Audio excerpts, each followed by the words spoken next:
ഇന്നത്തെ നമ്മുടെ ചിന്താ വിഷയം പിശാചിൻ്റെ അന്ത്യം. കഴിഞ്ഞ കുറേ സന്ദർഭങ്ങളിലായിട്ട് ഈ വിഷയത്തോട് ബന്ധപ്പെട്ട പല ചിന്തകൾ നമ്മൾ ഒരുമിച്ച് ചിന്തിച്ചു.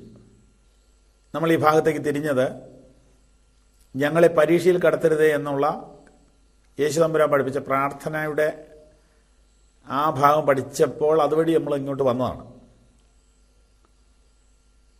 ലോകത്തിലുള്ള അനേകായിരം മനുഷ്യർ ഏറ്റുപാടുന്ന പ്രാർത്ഥനയാണ് സ്വർഗസ്ഥനായ ഞങ്ങളുടെ പിതാവേ എന്ന് തുടങ്ങുന്ന ആ പ്രാർത്ഥന. അതിൻ്റെ ഒടുവിലത്തെ ഭാഗത്ത് നമ്മൾ ചിന്തിക്കാത്തതും നമ്മൾ അറിയാത്തതുമായ ഒരു വിഷയവും കൂടെ നമ്മളെ കൊണ്ട് യേശു പ്രാർത്ഥിപ്പിക്കുന്നു, അല്ലേ? ഞങ്ങൾക്ക് ആവശ്യമുള്ള ആഹാരം അത് നമുക്കറിയാവുന്ന വിഷയം. നമ്മൾ അറിയാത്തതും നമ്മൾ ചിന്തിക്കാത്തതും നമ്മൾ മനസ്സിലാക്കാത്തതുമായ ചില വിഷയങ്ങൾ ഈ പ്രേരണത്ത് ഉൾപ്പെടുത്തി. അപ്പം നമ്മൾ അറിയാത്ത വിഷയങ്ങൾക്ക് വേണ്ടിയും കൂടെ നമ്മൾ പ്രാർത്ഥിക്കണമെന്നാണല്ലേ അതിൻ്റെ അർത്ഥം.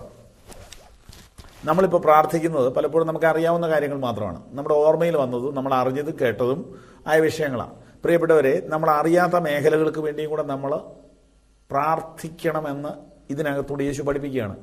ഞങ്ങളെ പരീക്ഷയിൽ കടത്തരുത് എന്ന് പറഞ്ഞാൽ പരീക്ഷ ഉണ്ടെന്ന് നമുക്കറിയില്ല, പരീക്ഷകനെ നമുക്കറിയില്ല, എങ്കിലും പ്രാർത്ഥിക്കണം. നീ അറിയാത്ത മേഖലയിൽ നിനക്ക് ചതി വരാൻ സാധ്യതയുണ്ട്, അതുകൊണ്ട് നീ അതിനുവേണ്ടി പ്രാർത്ഥിച്ച് രക്ഷപ്പെടണം. കല്യാണം ആലോചിക്കാൻ പോകുമ്പോൾ, ഒരു ബിസിനസ്സിൽ ഏർപ്പെടാൻ പോകുമ്പോൾ,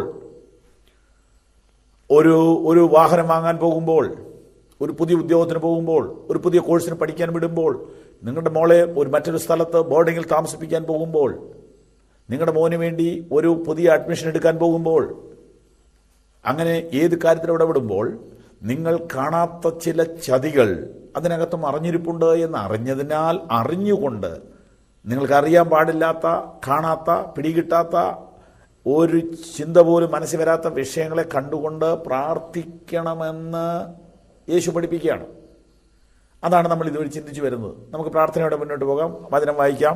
കൊലോസ് ലേഖനത്തിൽ ഈ വിഷയത്തെക്കുറിച്ചുള്ള തിരുവചനം വായിച്ചിട്ട് നമുക്ക് പഠിക്കാനായിട്ട് ശ്രമിക്കാം. ഇന്ന് നമ്മൾ വായിക്കുന്നത് കൊലോസ് ലേഖനത്തിൽ നിന്നാണ്. 206 പേജ്, 206.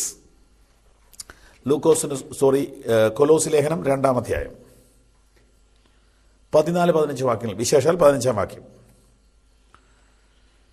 അതിക്രമങ്ങളൊക്കെയും നമ്മോട് ക്ഷമിച്ച്, ചട്ടങ്ങളാൽ നമുക്ക് വിരോധവും പ്രതികൂലവുമായിരുന്ന കൈയെഴുത്ത് മായിച്ച്, ക്രൂശിൽ തറച്ച് നടുവിൽ നിന്ന് നീക്കിക്കളഞ്ഞു. വാഴ്ചകളെയും അധികാരങ്ങളെയും ആയുധവർഗം വെപ്പിച്ച് ക്രൂശിൽ അവരുടെ മേൽ ജയോത്സവം കൊണ്ടാടി അവരെ പരസ്യ കാഴ്ചയാക്കി. പിശാചിന്റെ അന്ത്യമാണ് നമ്മുടെ ചിന്താവിഷയം. വാക്യം ശ്രദ്ധിച്ചല്ലോ. പ്രാർത്ഥിക്കാം. സ്വർഗസ്ഥ പിതാവേ, അവിടുത്തെ വചനം ഇതുവരെയും ഗ്രഹിക്കാൻ കൃപ തന്നതിനായിട്ട് നന്ദി. ഇനിയും കൃപ തരാൻ പോകുന്നതിനായിട്ട് സ്തോത്രം. ഈ വചനം കേൾക്കുന്ന മുഴുവൻ സ്നേഹിതർക്ക് വേണ്ടിയും അവരുടെ വീടുകൾക്ക് വേണ്ടിയും പ്രാർത്ഥിക്കുന്നു. മാതാപിതാക്കൾ, സഹോദരി സഹോദരന്മാർ, കുഞ്ഞുങ്ങൾ എല്ലാവർക്കായി പ്രാർത്ഥിക്കുന്നു. കർത്താവേ, ഞങ്ങൾ അറിയാത്ത മേഖലകൾക്ക് വേണ്ടിയും കൂടി ഞങ്ങൾ പ്രാർത്ഥിക്കണമെന്ന് നീ ഞങ്ങളെ പഠിപ്പിച്ചു. അത് ഞങ്ങൾ ഇന്ന് ഗ്രഹിക്കാൻ പോവുകയാണ്. നീ ഞങ്ങളെ സഹായിക്കണമേ. കർത്താവെ സഹായിക്കണമേ. കർത്താവെ സഹായിക്കണമേ. നിന്റെ ജനത്തിൻ്റെ കണ്ണ് തുറക്കണമേ, യേശുവിൻ നാമത്തിൽ തന്നെ. കഴിഞ്ഞ ദിവസങ്ങളിൽ അല്പം മനസ്സിലാകാൻ ബുദ്ധിമുട്ടുള്ള കഠിനമേറിയ വിഷയങ്ങൾ കർത്താവിൻ്റെ കൃപയാൽ ഞാൻ നിങ്ങളോട് പങ്കിട്ടു. പിശാച് നമ്മളെ വഞ്ചിക്കുകയും നമ്മളെ വലയ്ക്കുകയും നമ്മളെ തെറ്റിദ്ധരിപ്പിക്കുകയും ചെയ്യുന്ന ഒരുപാട് സംഗതികളുമായിട്ട് വരുമെന്നാണ് ഈ പറഞ്ഞതിൻ്റെ എല്ലാം അർത്ഥം. നിന്നെ വലിയവനാക്കാം, നിനക്ക് സമൃദ്ധി തരാം, നിന്നെ കോടീശ്വരനാക്കാമെന്ന് പറഞ്ഞ് പെട്ടെന്ന് ചാടി വീഴരുത്. ദൈവം ഒരു പക്ഷേ ധനം തരും. ഇഷ്ടംപോലെ ധനികന്മാരായ ദൈവമക്കളുണ്ട്, ഇല്ലെന്നൊന്നും ഞാൻ വിശ്വസിക്കുന്നില്ല. ഞാൻ പറയുന്നത് സത്യങ്ങൾ ഗ്രഹിക്കാൻ വേണ്ടി വിശദീകരിക്കുമ്പോൾ തെറ്റിദ്ധാരണ ഉണ്ടാകരുത്. പെട്ടെന്ന് കയറി വീഴരുത്. പിശാചും അങ്ങനെ പറയും.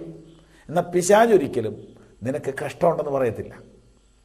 പിശാച് എപ്പോഴും മോഹന വാഗ്ദാനങ്ങൾ തരുന്നു. അതിൽ മാത്രം ശ്രദ്ധ തിരിച്ച് കെണിയിൽ വീഴരുതെന്നാണ് പറഞ്ഞതിൻ്റെ അർത്ഥം. ഇന്ന് നമ്മൾ മുന്നോട്ട് പോവുകയാണ്. നമ്മൾ ഇതുവരെ ചിന്തിച്ചു പോകുന്ന ഒരു വിഷയത്തിലൂടെ തന്നെ പോകുന്നതുകൊണ്ട് അതിനെക്കുറിച്ചൊരു ചെറിയ കൺക്ലൂഷനിലേക്ക് ഇന്ന് നമുക്ക് പോകാൻ നോക്കാം. സ്വർഗസ്ഥനായ ഞങ്ങളുടെ പിതാവേ എന്ന് പറഞ്ഞിട്ട് താഴെ വരുമ്പോഴത്തെ ഭാഗം നമുക്ക് എടുക്കാം. ഞങ്ങളെ പരീക്ഷയിൽ പ്രവേശിപ്പിക്കരുതേ, ദുഷ്ടങ്ങളിൽ നിന്ന് ഞങ്ങളെ വിടുവിക്കണമേ. പ്രാർത്ഥിക്കുന്ന വ്യക്തിക്ക് അറിയാൻ പാടില്ലാത്തൊരു വിഷയമാണ് ഇത്.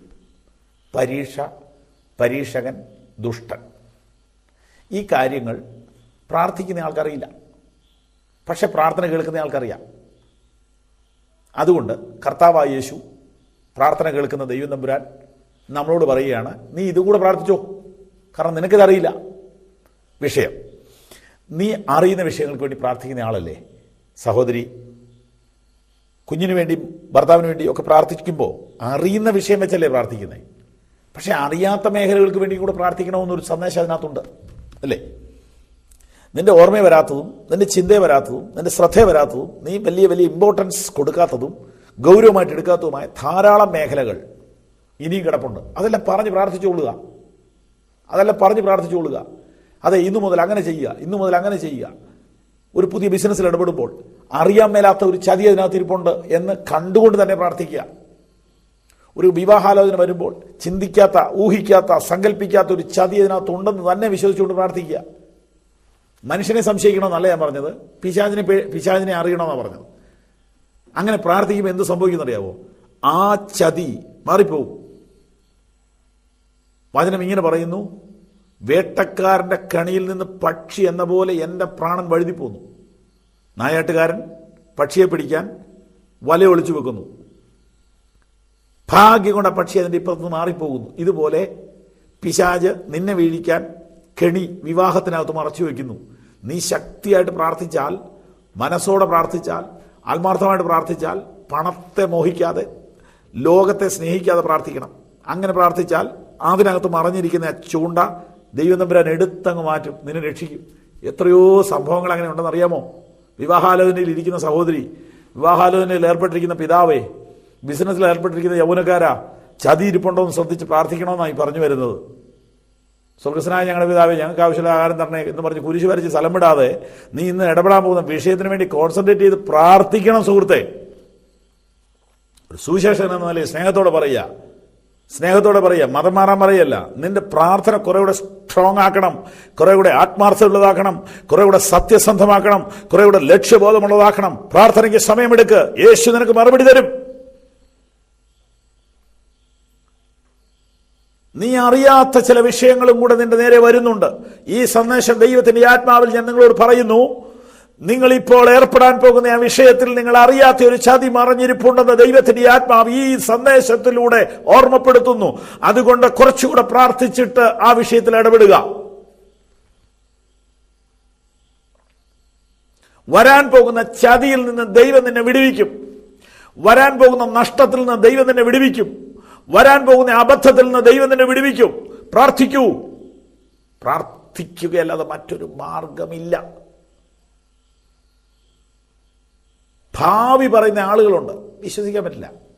അതൊക്കെ അവസരം നോക്കി, മുഖം നോക്കി, ലക്ഷണം നോക്കി പറയുന്ന ഇഷ്ടംപോലെ തട്ടിപ്പുകാരിൽ നിറഞ്ഞു നിൽക്കുന്ന ഈ ലോകത്തിൽ. അതിലൊന്നും വിശ്വസിക്കരുത്. ദൈവത്തിൽ ആശ്രയിക്കൂ, പ്രാർത്ഥിക്കൂ. ദൈവം ചതിയിൽ നിന്ന് നിന്നെ രക്ഷിക്കും. നീ അറിയാത്ത അബദ്ധങ്ങൾ നിന്റെ ജീവിതത്തിൽ സംഭവിക്കാതിരിക്കാൻ പ്രാർത്ഥിക്കണമെന്നാണ് ഈ പ്രാർത്ഥനയിൽ യേശു പഠിപ്പിച്ചത്. പരീക്ഷയിൽ ഞങ്ങളെ പ്രവേശിപ്പിക്കരുതേ, ദുഷ്ടങ്ങളിൽ നീ ഞങ്ങളെ വിടുവിച്ചു കൊള്ളണമേ. ഈ വിഷയത്തിലൂടെ നാം പിശാചിന്റെ പരീക്ഷകളെക്കുറിച്ച് കഴിഞ്ഞ ദിവസങ്ങളിൽ പഠിച്ചു. യേശു തമ്പുരാനെ പിശാച് പരീക്ഷിച്ചത് നമുക്ക് എഴുതി തന്നിരിക്കുന്നു. അപ്പം യേശു തമ്പുരാൻ അത് എന്തിനാ പുസ്തകത്തിൽ എഴുതി തന്നെന്നറിയോ? എന്നെ പരീക്ഷിച്ച പിശാച് നിങ്ങളെ വിടുമോ? അതുകൊണ്ട് പ്രധാനപ്പെട്ട പരീക്ഷകൾ നിങ്ങൾ കണ്ടോളൂ, അത് എഴുതി തന്നു. 1 ആഹാര വിഷയം, 2 അധികാര വിഷയം, 3 ആരാധനാ വിഷയം. ഇതെല്ലാം കൊണ്ടുവന്നു. ഒടുവിലത്തെ ചിന്തകളെല്ലാം നമ്മൾ ചിന്തിച്ചതെല്ലാം ഇപ്പോൾ മാറ്റിവെച്ചിട്ട് ഇന്നത്തെ വിഷയത്തിലേക്ക് കയറാം. ഈ പിശാചിൻ്റെ അന്തം എന്താ പാസ്റ്ററേ? ഉണ്ട്. ഈ പിശാചിൻ്റെ അന്തമാണ് ഇപ്പോൾ വായിച്ചത്. വാഴ്ചകളെയും അധികാരങ്ങളെയും ആയുധവർഗം വെപ്പിച്ച് ക്രൂശിൽ അവരുടെ മേൽ ജയോത്സവം കൊണ്ടാടി അവരെ പരസ്യ കാഴ്ചയാക്കി. ഒരു രഹസ്യം പറയട്ടെ, അല്ല, ഒരു മർമ്മം, ഒരു സത്യം വെളിപ്പെടുത്താം. യേശുക്രിസ്തു ക്രൂശിൽ മരിക്കുമ്പോൾ പൈശാചിക ശക്തികളെ പരാജയപ്പെടുത്തുകയായിരുന്നു എന്ന് ബൈബിൾ പറയുന്നു. അതെന്താ അതിൻ്റെ അർത്ഥം?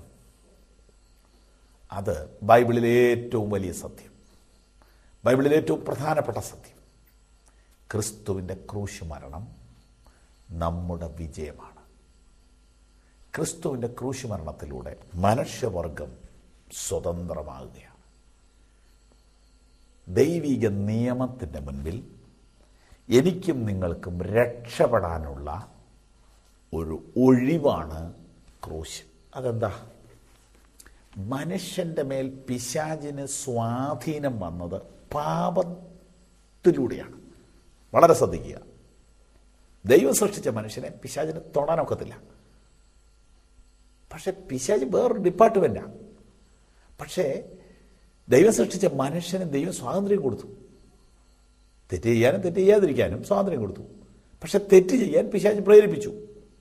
മനുഷ്യൻ തെറ്റ് ചെയ്തപ്പോൾ പിശാചിന് ഇവൻ്റെ മേൽ സ്വാധീനമായി. അങ്ങനെ ഇവൻ പിശാചിനോട് അടുത്തു. ഇനി ഈ മനുഷ്യനെ സ്വതന്ത്രനാക്കാൻ എന്താ മാർഗം? ദൈവത്തിന് നിയമം വിട്ടൊന്നും ചെയ്യാൻ പറ്റില്ല. അപ്പം മനുഷ്യൻ്റെ ഈ പാപത്തിനൊരു പരിഹാരം ദൈവം തന്നെ ഒരുക്കി. അതാണ് യേശുക്രിസ്തുവിൻ്റെ പ്രായശ്ചിത്ത മരണം. മനുഷ്യൻ്റെ മുഴുവൻ പാപത്തിന് ശിക്ഷ യേശു ഏറ്റെടുത്തു.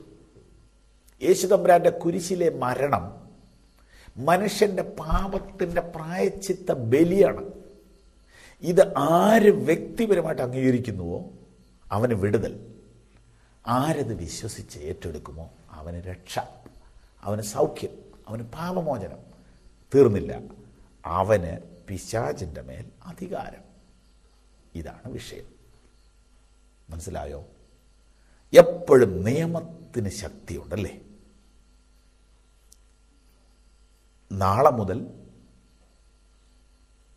ഒരു മാസം 5000 രൂപയിൽ താഴെ വരുമാനമുള്ള വ്യക്തികൾ കറണ്ട് ചാർജ് അടയ്ക്കണ്ട എന്നൊരു ഓർഡർ വരട്ടെ. അതിന് ശക്തിയുണ്ടെന്നേ, അതിന് ശക്തിയുണ്ട്. അടയ്ക്കണ്ട. അപ്പം നിയമത്തിന് ഭയങ്കര ശക്തിയാണ്. യേശുക്രിസ്തുവിന്റെ ക്രൂശിലെ മരണത്താൽ പാപികളായ മനുഷ്യവർഗത്തിന് ദൈവസന്നിധിയിലേക്ക് വരാൻ വാതിൽ തുറന്നിരിക്കുന്നു. യാഗങ്ങളോ വഴിപാടുകളോ വേണ്ട. ക്രിസ്തുവിൻ്റെ മരണം ഞാൻ വിശ്വസിക്കുന്നു. എനിക്ക് വേണ്ടിയാണ് ക്രിസ്തു മരിച്ചത്. ക്രിസ്തുവിൻ്റെ യാഗം എനിക്ക് പകരമാണെന്ന് ഞാൻ വിശ്വസിക്കുന്നു. ക്രിസ്തുവിൻ്റെ മകനായി ഞാൻ തീരുന്നു. യേശുവിനെ എൻ്റെ നാഥനായി ഞാൻ സ്വീകരിക്കുന്നു. ഞാൻ യേശുവിൻ്റെ പൈതലാണ്. ഇതവൻ്റെ ഉള്ളിലേക്ക് വരുമ്പോൾ ധൈര്യം വർദ്ധിക്കുന്നു. ഈ ഒരു സത്യം ഗ്രഹിച്ചവനെ വളരെ ലളിതമായി പിശാചിൻ്റെ മേൽ ജയമാണ്. കാരണം ക്രിസ്തു ക്രൂശിൽ മരിക്കുന്നത് സാത്താൻ്റെ പരാജയമാണ്. വാഴ്ചകളെയും അധികാരങ്ങളെയും ആയുധവർഗം വെപ്പിച്ച് ക്രൂശിൽ അവരുടെ മേൽ ജയോത്സവം കൊണ്ടാടി അവരെ പരസ്യ കാഴ്ചയാക്കി. നിങ്ങൾ അറിഞ്ഞോ? ക്രിസ്തു ക്രൂശിൽ മരിച്ചപ്പോൾ സാത്താൻ തോക്കുകയായിരുന്നു. എന്താ അത് സംഭവം? മനുഷ്യവർഗത്തെ ആദാമിനെ മുതൽ വഞ്ചിച്ച് ചതിച്ച ഈ പിശാച് യേശുവിൻ്റെ നേരെയും പോരാട്ടവുമായിട്ട് വന്നു. ആ യേശുവിൻ്റെ മരണം മനുഷ്യവർഗത്തിൻ്റെ ജയമാണെന്ന് പിശാച് അറിഞ്ഞില്ല. പിശാച് വിചാരിച്ചു ഇതോടുകൂടെ പ്രസ്ഥാനം തീർന്നെന്ന്. പക്ഷെ ക്രിസ്തു ഉയർത്തെഴുന്നേറ്റിട്ട് ഇങ്ങനെ പറഞ്ഞു, മരണത്തിൻ്റെയും പാതാളത്തിൻ്റെയും താക്കോൽ എൻ്റെ കൈവശം ഉണ്ട്. അതെ, വാഴ്ചകളെയും അധികാരങ്ങളെയും ആയുധവർഗം വെപ്പിച്ച് ക്രൂശിൽ അവരുടെ മേൽ ജയോത്സവം കൊണ്ടാടി. യേശു ക്രൂശിൽ മരിച്ചപ്പോൾ പൈശാചിക ശക്തികൾ തകരപ്പെടുകയായിരുന്നു. പിശാചിന്റെ സകല അവകാശങ്ങളെയും സകല അധികാരങ്ങളെയും താഴെ വെപ്പിച്ച സംഭവമാണ് കർത്താവിന്റെ ക്രൂശ് മരണം. സുഹൃത്തുക്കളെ, ഇത് വിശ്വസിക്കുന്നവന് വിജയം. പിശാചിന്റെ പരാജയത്തെക്കുറിച്ചും ചിന്തിക്കുകയാണ്. ഇത് നിങ്ങൾ ഗ്രഹിക്കാതിരിക്കാൻ അവൻ എല്ലാവിധ പോരാട്ടങ്ങളും കൊണ്ടുവരും. ഈ സത്യം അംഗീകരിച്ചവനെ സാത്താനെ തൊടാൻ പറ്റത്തില്ല. പരീക്ഷകളുമായിട്ട് വന്നാലും യേശുവിൻ്റെ നാമത്തിൽ സാത്താനെ മാറി നിൽക്കെന്ന് പറയാനുള്ള പരമാധികാരം നിങ്ങൾക്ക് അവൻ തരികയാണ്. നിങ്ങൾ ഈ സത്യം ഗ്രഹിക്കുന്നുണ്ടോ? ശ്രദ്ധിക്കണം കേട്ടോ. പിശാചിന്റെ മേൽ ഇങ്ങനെ ക്രൂശിൽ വിജയം ആഘോഷിച്ചു. പക്ഷേ ഈ വിജയം എങ്ങനെ നമുക്ക് സ്വന്തമാക്കാം? ഞാനിതിനൊരു 3 സ്റ്റെപ്പ് പറയാം. 3 ചവിട്ടുപടികൾ വ്യക്തമാക്കാം. 1, സാത്താനെ യേശു ജയിച്ചത് ഒന്നാമതായി നാം കഴിഞ്ഞ ദിവസങ്ങളിൽ കണ്ട പരീക്ഷകളിലെ വിജയമാണ്. അതായത് പിശാച് ചിന്തകളും ആശയങ്ങളുമായിട്ട് യേശുവിൻ്റെ അടുക്ക വരികയും, നിനക്ക് വിശക്കുന്നില്ലേ, കല്ലപ്പമാകാൻ പറ, നീ മുകളിൽ നിന്ന് ചാടിക്കോ, നിനക്കൊന്നും പറ്റൂല, വീണെന്നെ നമസ്കരിക്കുക, ഇതൊക്കെ നിനക്ക് തരാം, ഇങ്ങനെയൊക്കെ പറഞ്ഞ് ഇവനെ വലച്ചു, ഇവനെ കുഴച്ച് തോപ്പിക്കാമെന്ന് പിശാച് വിചാരിച്ചു. പക്ഷേ യേശു തോറ്റില്ല. ഇവൻ പറഞ്ഞു കേട്ട യേശു അത്ഭുതം ചെയ്തില്ല. ഇവൻ പറഞ്ഞു കേട്ട യേശു ചാടിയില്ല. ഇവനെ നമസ്കരിച്ചില്ല. ആദ്യം പറഞ്ഞു നിന്റെ വിശപ്പ് മാറ്റിത്തരാം. രണ്ടാമത് പറഞ്ഞു നീ മുകളിലോട്ട് താഴോട്ട് ചാടിക്കൂ. മൂന്നാമത് പറഞ്ഞു ഇതൊന്നും ചെയ്യേണ്ട, എന്നെ നമസ്കരിച്ചു, ഇതൊക്കെ നിനക്ക് തരാം. ഈ തന്ത്രങ്ങളെല്ലാം പിശാച് തോറ്റു. യേശു ഒടുവിൽ പറഞ്ഞു സാത്താനെ എന്നെ വിട്ട് പോ. അങ്ങനെ സാത്താനെ യേശു തോൽപ്പിച്ചു. മനസ്സിലായോ? സാത്താനെ യേശു തോൽപ്പിച്ചു. ഇത് യേശുവിൻ്റെ വിജയം. രണ്ടാമത്, യേശു ക്രൂശിൽ സാത്താനെ എന്നേക്കുമായി പരാജയപ്പെടുത്തി. പക്ഷേ ഈ രണ്ടാമത്തെ വിജയം നമ്മുടെ വിജയമാണ്. കാരണം ഈ മരണം നമുക്ക് വേണ്ടിയാണ്. അതുകൊണ്ട് തന്നെ ഈ വിജയം നമ്മുടെ വിജയമാണ്. ഒന്നാമത്തെ വിജയം യേശുവിൻ്റെ വിജയം. രണ്ടാമത്തെ വിജയം വിശ്വസിക്കുന്നവരുടെ വിജയം.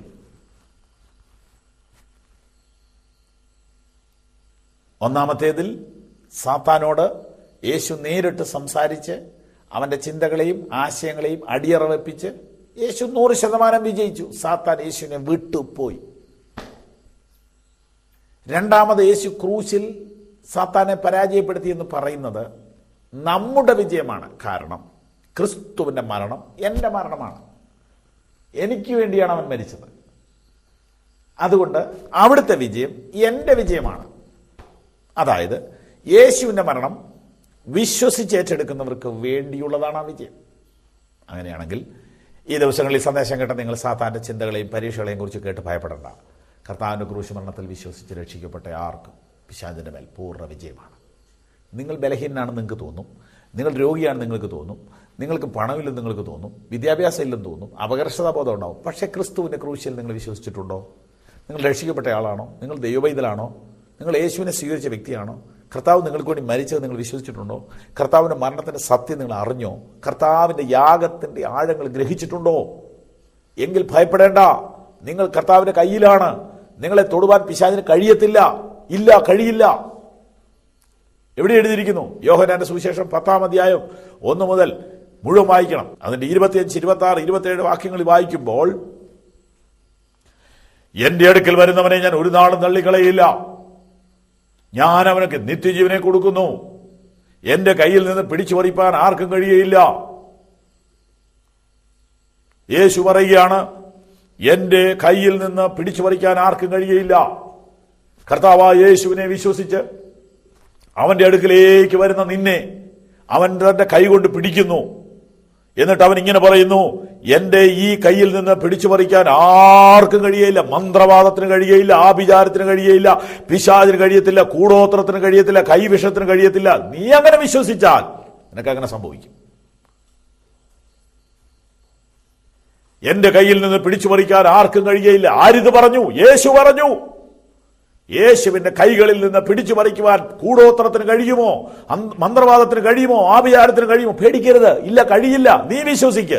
യോഹന്നാന്റെ സുവിശേഷം 10-ാം അധ്യായം എടുത്ത് 10 പ്രാവശ്യം വായിച്ചിട്ട് ഇങ്ങനെ പറ, യേശുവിന്റെ കയ്യിൽ നിന്ന് പിടിച്ചു പറിക്കാൻ ഒരു ശക്തിക്കും കഴിയത്തില്ല, ഒരു മന്ത്രവാദത്തിന് കഴിയത്തില്ല. ഉറക്കപ്പറ. ഈ വചനം കേട്ടുകൊണ്ടിരിക്കുമ്പോൾ പറ. ഭയത്തിന് അടിമപ്പെട്ടിരിക്കുന്ന സഹോദരി ഇങ്ങനെ പറ, ഇല്ല, എന്നെ തൊടുവാൻ പിശാചിന് കഴിയില്ല, എന്നെ ഭീഷണിപ്പെടുത്തുവാൻ അന്ധകാര ശക്തിക്ക് കഴിയുകയില്ല, എന്നെ തകർക്കുവാൻ ഒരു ശക്തിക്കും കഴിയുകയില്ല. ഞാൻ വിശ്വസിക്കുന്നു. എന്തുകൊണ്ടെന്നാൽ കർത്താവ് എന്നെ പിടിച്ചിട്ടുണ്ട്. കർത്താവായ യേശുവിന്റെ കയ്യിൽ നിന്ന് ഒരു ശക്തിക്കും എന്നെ പിടിച്ചു പറിക്കാൻ കഴിയത്തില്ല. സാത്താന്റെ പരീക്ഷകളെ കുറിച്ചൊക്കെ പഠിക്കുമ്പോൾ പേടിക്കാനല്ല, പക്ഷെ ഇത് അറിഞ്ഞ് ഇതിനെ ജയിക്കണം. സാത്താനെ ജയിക്കുന്നത് എങ്ങനെയെന്ന് ഞാൻ നിങ്ങളോട് പറഞ്ഞിട്ടുണ്ട്. ഒന്നുകൂടെ പറയാം. 1, പ്രാർത്ഥനയാൽ. 2, ദൈവവചനത്താൽ. മൂന്നാമത്തെ കാര്യം ഇപ്പോൾ പഠിച്ചു, ക്രിസ്തുവിന്റെ ക്രൂശുമരണത്താൽ. ക്രിസ്തുവിന്റെ ക്രൂശുമരണത്തിലുള്ള വിശ്വാസത്താൽ. മറ്റൊരു വചനം പറയാം, അവർ യേശുവിന്റെ രക്തം രക്തത്താൽ സാത്താനെ ജയിച്ചു. യേശു ക്രിസ്തുവിൻ്റെ ക്രൂശ് മരണത്തിലുള്ള വിശ്വാസത്താൽ നിങ്ങൾക്ക് സാത്താൻ്റെ മേൽ സമ്പൂർണ്ണ വിജയമുണ്ട്. അതെ, സമ്പൂർണ്ണ വിജയമുണ്ട്. ഇതിനൊരു ഉദാഹരണം പഴയ നിയമത്തിൽ നിന്ന് പറയാം. പെസഹ എന്നൊരു പെരുന്നാളിനെ കുറിച്ച് കേട്ടിട്ടുണ്ടോ? ക്രിസ്ത്യാനികൾ അത് കൊണ്ടാടാറുണ്ട്, പക്ഷേ അതല്ല യഥാർത്ഥ പെസഹ. യഹൂദന്മാരുടെ ഒരു പെരുന്നാളാണ്, നമ്മുടെയല്ല. യഹൂദന്മാരുടെ ഈ പെരുന്നാളെന്ന് പറയുന്നത് ഈജിപ്തിൽ നിന്നും ഇസ്രായേൽ മക്കൾക്ക് സ്വാതന്ത്ര്യം കിട്ടിയ ദിവസം. ആ സ്വാതന്ത്ര്യം കിട്ടിയ ദിവസത്തിൽ ഒരു പ്രത്യേക ചടങ്ങാണ്. ഒരു ആട്ടിൻകുട്ടിയെ കൊല്ലുക, അതിൻ്റെ ചോരയെടുത്ത് അവരുടെ വീടിൻ്റെ കട്ടിലെ പുരട്ടുക, അതിൻ്റെ മാംസം അവരിങ്ങനെ ഭക്ഷിക്കുക. അന്ന് രാത്രിയിൽ അവർക്ക് അവിടുന്ന് മോചനമാണ്. അതൊരു പഴയ നിയമ കഥയാണ്, നമ്മൾ വിവരിക്കാൻ ഇപ്പോൾ സാധ്യമല്ല. പക്ഷേ അവിടെ ഒരു മർമ്മമുള്ളത്, അന്ന് രാത്രിയിൽ ആ രാജ്യത്ത് അനേകർ മരിക്കുന്നുണ്ട്. മരിച്ചത് എല്ലാവരും മരിച്ചിട്ടില്ല. ഈ ആടിനെ ചോര പുരട്ടിയ വീടുകൾക്കകത്ത് മരണമില്ല, അല്ലാത്ത വീടുകളിലൊക്കെ മരണമുണ്ടായി. ഇതൊരു നിഴൽ ആണ്. അർത്ഥം എന്താണെന്നറിയോ? ക്രിസ്തുവിൻ്റെ രക്തത്താലുള്ള മോചനം പ്രാപിച്ച വിശ്വാസിക്ക് പിശാചിൻ്റെ മേൽ അധികാരമുണ്ട്. ക്രിസ്തുവിൻ്റെ രക്തത്താൽ രക്ഷിക്കപ്പെട്ട വിശ്വാസിയുടെ മേൽ പിശാചിന് അവകാശമില്ല. നീ ക്രിസ്തുവിൻ്റെ കൈകളിലാണ് ഇരിക്കുന്നത്. നിന്നെ തൊടാൻ സാത്താന് കഴിയില്ല. നീ വിശ്വാസം വിടാതെ മുറുകെ പിടിച്ച മാത്രം മതി. നമുക്ക് ഇന്നത്തെ സന്ദേശത്തിലേക്ക് വരാം. ഒന്നാമതായി, ക്രിസ്തു സാത്താനോട് നേരിട്ട് സംസാരിച്ച് ജയിച്ചു. 2, ക്രിസ്തു ക്രൂശിലെ മരണത്തിലുള്ള സാത്താനെ തോൽപ്പിച്ചു. ആ വിജയം എൻ്റേതാണെന്ന് നീ വിശ്വസിച്ചാൽ നിനക്ക് സാത്താൻ്റെ മേൽ വിജയമുണ്ട്. ഇപ്പോൾ ക്രിസ്തുയേശുവിലുള്ളവർക്ക് ഒരു ശിക്ഷാവിധിയുമില്ല. ഈ വചനം വിശ്വസിക്കുക, ആഴമായി ഗ്രഹിക്കുക, ഏറ്റുപറയുക, കൂടെ കൂടെ പറയുക. ഇപ്പോൾ ക്രിസ്തുയേശുവിലുള്ളവർക്ക് ഒരു ശിക്ഷാവിധിയുമില്ല. അങ്ങനെ നിനക്ക് അതിൻ്റെ മേൽ പൂർണ്ണമായ വിജയം കിട്ടും. മനസ്സിലായി എന്ന് വിശ്വസിക്കും. മൂന്നാമതൊരു സംഭവം കൂടിയുണ്ട്. മത്തായി എഴുതിയ സുവിശേഷം 28-ാം അധ്യായം 18 മുതൽ വായിക്കുമ്പോൾ, സ്വർഗത്തിലും ഭൂമിയിലും സകല അധികാരവും എനിക്ക് നൽകപ്പെട്ടിരിക്കുന്നു. ആകയാൽ നിങ്ങൾ പുറപ്പെട്ട് ഭൂലോകത്തിലൊക്കെയും പോയി സുവിശേഷം പ്രസംഗിപ്പീൻ. വിശ്വസിക്കുന്നവരെ പിതാവിൻ്റെയും പുത്രൻ്റെയും പരിശുദ്ധാത്മാവിൻ്റെയും നാമത്തിൽ സ്നാനം കഴിപ്പിപ്പീൻ. ഞാനോ ലോകാവസാനത്തോളം എല്ലാ നാളും നിങ്ങളോടുകൂടെയുണ്ട്. പലപ്പോഴും കേട്ടിട്ടുള്ള വചനമല്ലേ ഇത്? സാത്താൻ്റെ മേൽ വിജയമാണോ? അതെ. കാരണം അവിടെ ഇങ്ങനെയാണ് പറയുന്നത്, സ്വർഗത്തിലും ഭൂമിയിലും സകല അധികാരവും എനിക്ക് നൽകപ്പെട്ടിരിക്കുന്നു. ഉയർത്തെഴുന്നേറ്റ് യേശുവാണ് പറഞ്ഞത്. അതുകൊണ്ട് നിങ്ങൾ ഭൂലോകത്തിലൊക്കെയും പോവുക, ക്രിസ്തുവിൻ്റെ അധികാരവുമായിട്ട് പോവുക. പോയിട്ടോ സുവിശേഷം പ്രസംഗിക്കുക. എന്ത് സംഭവിക്കും? വിശ്വസിക്കുന്നവർക്ക് സ്നാനം കൊടുക്കുക. ഞാൻ വിശദീകരിക്കാം.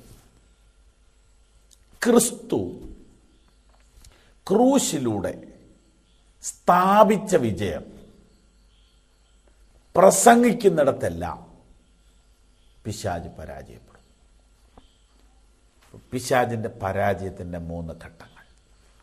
1, ക്രിസ്തു അവനോട് നേരിട്ട് സംസാരിച്ചു. 2, ക്രിസ്തു ക്രൂശിൽ മനുഷ്യൻ്റെ പാപത്തിന് പ്രായശ്ചിത്തം വരുത്തി ദൈവിക നിയമത്തിലൂടെ അവനെ പരാജയപ്പെടുത്തി. 3, ക്രിസ്തു സ്ഥാപിച്ച വിജയം പ്രസംഗിക്കുന്നതിലൂടെ മനുഷ്യ ഹൃദയങ്ങളിൽ നിന്ന് പിശാചിൻ്റെ പിടിവിടുന്നു. അതായത് അടിമകൾക്ക് സ്വാതന്ത്ര്യം കൊടുത്ത ആ പഴയ കാലഘട്ടം, പ്രസിഡന്റ് ഓർഡർ ഇട്ടു, അടിമകൾക്ക് ഇന്നു മുതൽ ഈ രാജ്യത്ത് സ്വാതന്ത്ര്യമാണ്. പക്ഷേ ദീർഘവർഷങ്ങളായി അടിമകളാക്കി വെച്ച ഉടമകൾ ഈ ഓർഡറൊന്നും ശ്രദ്ധിക്കുന്നില്ല. അടിമകളായി തന്നെ കിടക്കുന്നു. അതെന്താ? അടിമകൾ അടിമത്തത്തിൽ കിടന്നു പഠിച്ചു. പക്ഷെ പത്രങ്ങളിൽ വന്നു, ദീർഘവർഷത്തെ ബദ്ധപ്പാടുകൾക്ക് ശേഷം അടിമകൾക്ക് സ്വാതന്ത്ര്യം കിട്ടി. പക്ഷെ അടിമകളുടെ കയ്യിൽ അത് എത്തിയില്ല. ഉടമകൾ പിന്നെയും അത് തടഞ്ഞു വെച്ചു.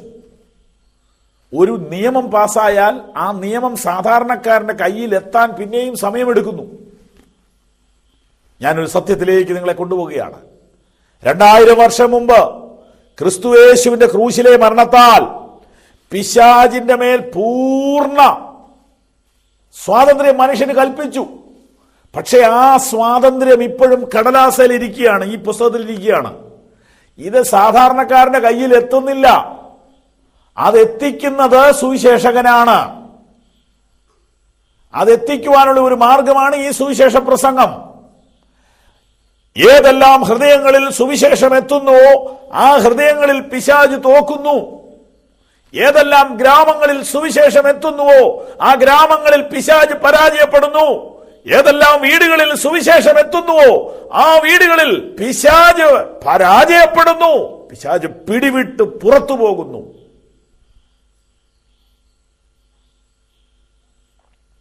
ഇതാണ് സാത്താന്റെ പരാജയത്തിന്റെ 3-ാം ഘട്ടം, സുവിശേഷ പ്രസംഗമാണ്. അതുകൊണ്ട് തന്നെ ഞങ്ങൾ അതിശക്തിയോടുകൂടെ സുവിശേഷ പ്രസംഗം നടത്തുന്നു. യഥാർത്ഥ സുവിശേഷം എവിടെയൊക്കെ പ്രസംഗിക്കപ്പെടുന്നുവോ അവിടെ നിന്ന് പിശാചിന്റെ വേരറ്റുപോവുകയാണ്.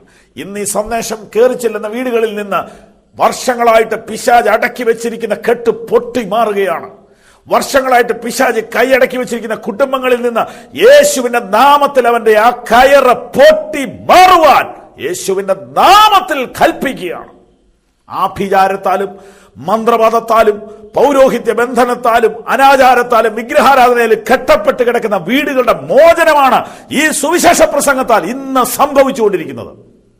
ഞങ്ങൾക്ക് നല്ല വിശ്വാസമുണ്ട്.